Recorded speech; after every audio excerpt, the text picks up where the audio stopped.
Hey everybody, it's Kevin from It's a Music Podcast, with another update for you. Tomorrow's episode is pretty cool, and it's a little bit different too. We've got a few episodes now that are a little bit different from the ones we've been doing in different ways. Sheldon Dingwall is our next guest, and he is one of the world's premier luthiers. And he makes the most beautiful guitars, specifically bass guitars, and he makes them in a way that most people don't. So he has this fanned fretboard, which changes the length of the bass string to the top string and gives it just a completely different tone that a lot of bass players love. And he's got some absolute A-list clients.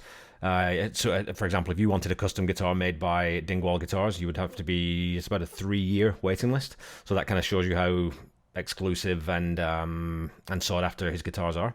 He's also a super easygoing guy, was really great to talk to, and he loves talking about music in general. Of course, he's also a musician, so that's how he started out, as a musician.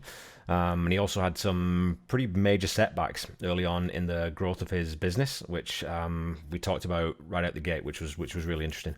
So I hope you enjoy listening to that one as much as we did recording it.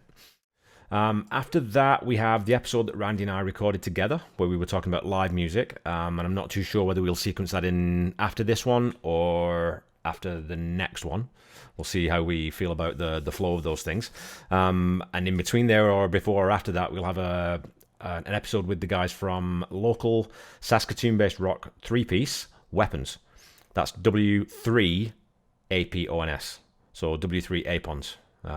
If you're looking for them in Siri or asking for those guys, that's how you have to say it. It was the first time we chatted with a full band, which gave it a real energy, and made it sort of a really relaxed, more informal vibe, which was super cool. And I think we'll probably try and do that again at some point, because it was neat. Great guys. A little bit younger than us, so we had some differences in our sort of musical upbringings, but lots of similarities, obviously, with it being rock music. I think there's significant overlap, let's say, and it was a lot of fun. And they're also a really great band. You should check them out. Their new single, "Bye Baby Gone," is doing very well in the charts right now, so you should check that one out. Wanted to touch very quickly on the whole Lady Antebellum, Lady A fiasco.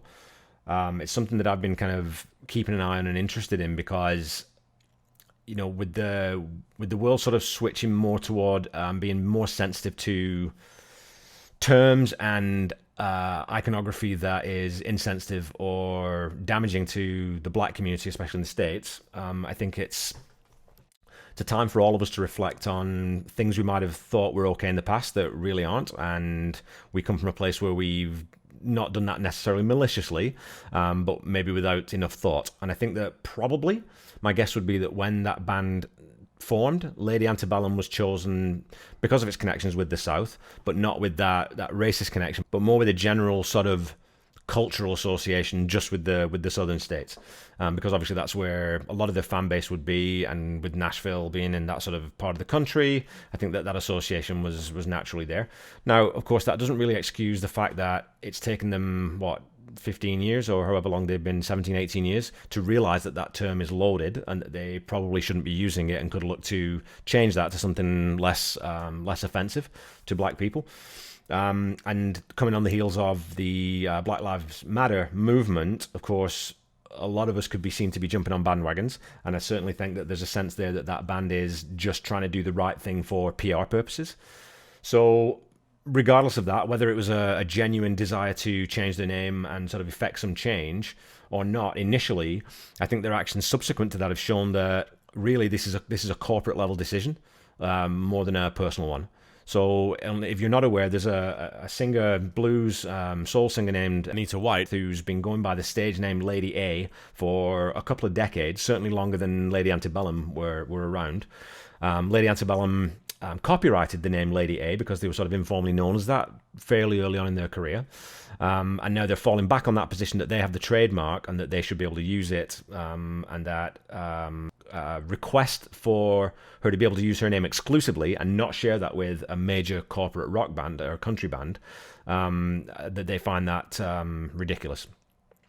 So I would say that my perspective on that, and I've talked to Randy about this to sort of make sure that he was okay with me saying this, I think it's reprehensible that a huge band like Lady Antebellum, with the full weight of the entire Nashville country industry behind them, cannot find it within themselves to just give up a name that they could easily change and make just as much money and be just as successful and fill just as many stadiums, and give that over to someone who has been using that name for 2 decades under her own steam and self-promoting and making sure that she could book gigs herself, and giving back to her community, by the way, and a whole bunch of other things, that it's not just all about her making money for herself. I think it's shameful that they're, on the one hand, saying that they're changing their name because they recognize the affront to the black community, and at the same time, they're trying to take away that name from a black artist. That just rings hollow, and I think that they probably really should just give up that name and find a new one with no damage at all to themselves. So that's my opinion, and I think an opinion that Randy shares. And we don't like getting too political, but I think there are some things sometimes where you do have to put a line in the sand and say, this is what we think. And that's what we think about this issue. So thanks for listening to the update, and we'll speak to you again. We'll see you tomorrow for the episode, and then we'll speak to you again next week. Bye-bye.